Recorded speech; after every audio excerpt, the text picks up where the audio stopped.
laptops, cell phones, tablets, list goes on. You may or may not have one, any, or none of these things. At the end of the day though, you walk past a flyer or you see a billboard, you see a big TV advertising something, and you make an opinion. And that's what I want to talk about, opinions. Because I feel like today we've lost that. We've lost the ability for us as people or human to have that opinion because we adopt the opinion of someone else. I find that when you read an article or look at the news, you always tend to build an opinion or an argument against the station you're watching or the newspaper publishing company you're reading from, because these companies or these businesses have an underlying goal they're trying to reach. And they tend to hire and maintain the people that will push their opinions versus the opposite. And it's very hard sometimes to find something that's like a bird's eye view of the whole situation. And it's kind of unfortunate that it's happening today because it creates a division among people for no reason. If we all just looked at the situations like holistically and understood that people can think differently, society would be much better. Try that with yourself first. Look at all the comments you see on Reddit or a news article or even just like people commenting in your daily life. You'll find that if you disassociate yourself from certain opinions, your life will get much better. You'll be more happier just because you've chose to ignore an opinion of someone else. I'm not saying don't disregard people's opinions about you because sometimes you can reflect and actually change for the better. But I think it's unfair for someone to take someone's opinion and either get really depressed or really defensive or argumentative about something. Because at the end of the day, everyone has the right to an opinion and has the right to think what they want. I'm not here to tell you how to think. I'm here to tell you to look at something and make a decision for yourself. Don't look at a news article and make a decision that is based off of that article just because you read it. And I feel like that happens a lot in our life where you'll run into someone and they'll say, hey, I believe this or I think this because I read this. And then you might find some friends who'll be like, okay, well, did you read the other article that actually debunks the first one? And they'll be like, no, that's not right. I believe this. I believe what I read. And it's kind of funny because, we can't really believe what we see or hear or read anymore. And that always was the case, right? You never want to read or believe or see and truly digest everything you read on the internet or right now in life, really, because you find that people who write news articles tend to be very opinionated in something. And at the end of the day, they're human. So they have the right to that. But I don't feel like it's correct for us to digest that information and live by it. And a perfect example of that is in economics. When you look around you, you see people, who say, oh, millennials won't be able to buy homes. Mortgage rates are increasing. Interest is going to be really expensive and all that stuff. And sure, that might be true, but the world's still functioning. We haven't crashed yet. There might be minor crashes here and there. I don't really understand the economy, but I don't think it's fair to look at this one specific area and say, okay, well, you're going to die tomorrow and your life's horrible. Look at your mortgage payment. Look at how much you're paying for water and your property tax and all that kind of stuff. And if you just look at the other things that you should be grateful for in life, like you might have a really healthy family. You have food for tonight and tomorrow and the day after that. You have food for a month. And I feel like when people tend to build opinions based off something and they don't think of their big picture, they don't think of their family, they don't think of their blessings that they've been blessed with, it's kind of disappointing because those kind of people tend to take a stance on something and it's very negative towards the other side. There's no comprehension, there's no compassion towards someone else.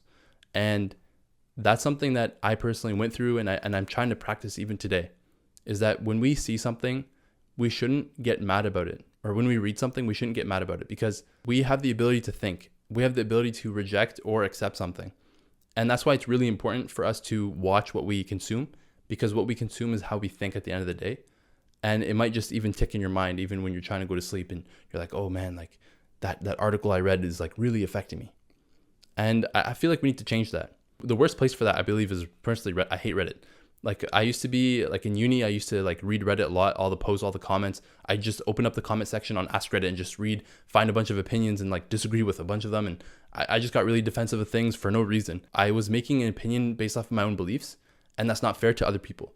And I don't think it's fair for us to disregard other people's opinions And it's not fair for us to do that to ourselves, because at the end of the day, it's damaging to our own minds.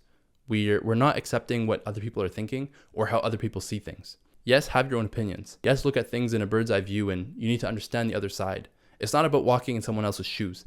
It's just seeing how they might feel. Because I think once you live your life by acting and treating people how you think they might feel or their emotions towards you, your life will get better. Because it's no longer about me. It's about us. It's about our community. It's about you. And I think that's what matters, and that's what we have to do. I was reading a book recently called With the Heart in Mind by Mikhail Ahmed Smith. He has this really interesting section that I really appreciated, and that kind of instigated me to make this video. And I'm just going to read the passage, and I'll put it up on screen, hopefully in a nicer way. He's talking about shame and whatnot in this section of the book, but I feel like it applies to our opinions. Because he says, if we allow moral sensitivity to revolve solely around identity and give the power to shame only to those whom we share common ideals, then I foresee only further division of the community. This division is seen in the development of religious safe spaces, where people can come as they are and feel safe from the annoying simplistic rants of people who hold the entirety of the ummah to a single moral identity. These places are designed to serve those who feel their identity is too nuanced for the general community and those who feel they aren't understood by the general community.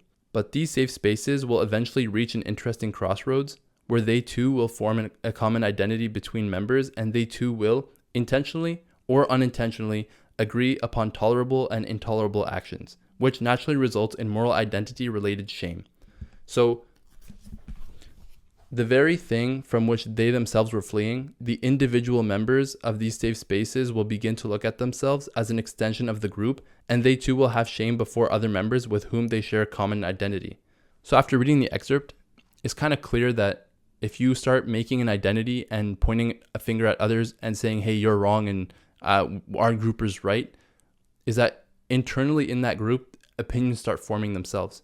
There's no such thing as a safe space. That's why I believe your mind is the safest space you can have. That's why you have to look at everything in totality. You can't take an opinion and roll with it. You have to look at others' opinions and understand that you are not the only person in the world. Other people have feelings too. So we need to treat other people well and with respect and with compassion. It's not fair to others for us to be so individualistic, which is unfortunately preached by this society, by the Western society at least. If we form these communities and we have groups, and like you see it everywhere, where people will form a group and at the end of the day, that group will internally combust because someone had an opinion of someone else in that group, even though they said they weren't judging anybody. And that's the state we've gotten to in this world. And that's why you need to have your opinion. That's why I believe I need to have my opinion. And I'm not telling you to, take what you want from this, but at the end of the day, just make your own opinion. Be true to yourself and understand that we need to be a better community. We need to raise better children. We can't form opinions of things without looking at the other side. And we won't get anywhere in life with that kind of mind. It's okay to think differently because you are different. No two people are the same. So embrace that. Have your own opinion. Don't share it and push it on people, but have the ability to be content in life. Understand and consume your blessings and thank God for what He's given you.